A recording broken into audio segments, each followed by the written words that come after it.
Alley by Junji Ito is 10 scary stories in this latest collection. I read these like 2 at a time over the course of a week, so I don't remember them all, but the first one is Alley. It's a pretty good one. It's the one that the story is the namesake for the book. This one's definitely probably my favorite out of all of them. It's a very creepy, simple story about a man moving into a really nice place. However, there's a sort of enclave and weird building next door that he keeps seeing things and they can't get over there. The next story is called Descent. I'm trying to remember what this one's about. Descent is the one, oh yeah, this is the one where people keep mysteriously disappearing and then falling from the sky. This one could be a sci-fi horror. They don't really explain the phenomenon of why the people are falling. And then they got one called The Ward. This one was okay.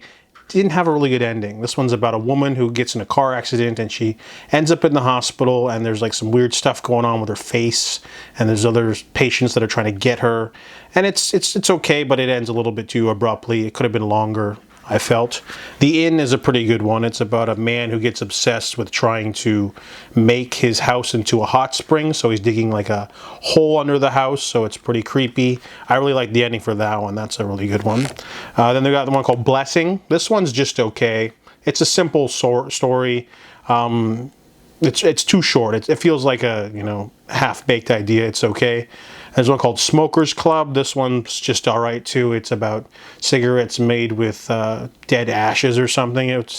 Mold is a good one. Mold is a really creepy one. Has some of the best art. This one's about a man who rents his house to his old science teacher, and then the science teacher disappears, and when he goes there, the house is just covered in mold, and it just keeps getting gross no matter how much he cleans. And then, of course, once he finds the locked room where the source of the mold is, he finds a shocking secret.